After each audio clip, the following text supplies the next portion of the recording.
也若地动了后，有袂少建物受损，大楼的态度嘛有落去的情形。新北市30年以上的旧建筑有超过70万栋，敢若有少数有咧整修，而且态度落去，列管的数量5年来是直头增加。虽然有通报这个机制，不过欠缺定期检查申报规范，这个问题嘛引起大家关注。大量态度为定权一直到菜饼讲着人要功夫，就亲像态度好共款，且全是相混。态度落落去的代志一直传出来，伫0403强烈地震了后，情形是更较严重。规栋楼拢是壁魂，未少厝受损严重，尤其是老厝外壁一直剥落，加做另类空中危机。啊，不过国内老旧的建筑过去只有少数主动来整修外壁。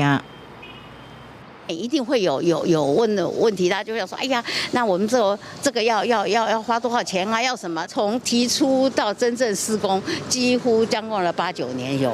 有管委会大楼住户爱拢同意，不过为钱到整修的方式，达成共识并不简单。各边讲真济社区无管委会，住户整合都是一个难题。很多受灾的老大楼都没有管理委员会。住户仍然处于一盘散沙的状况，要采取集体行动非常的困难。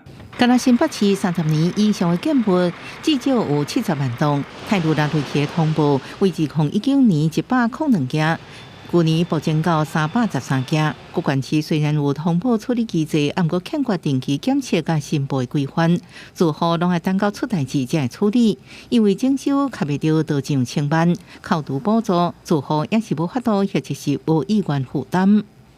同样年代的房子，不见得每一栋都会有外墙的问题，所以你硬性的去规定，你几年就要去检查。这个为什么中央没有定，就是这个原因呢？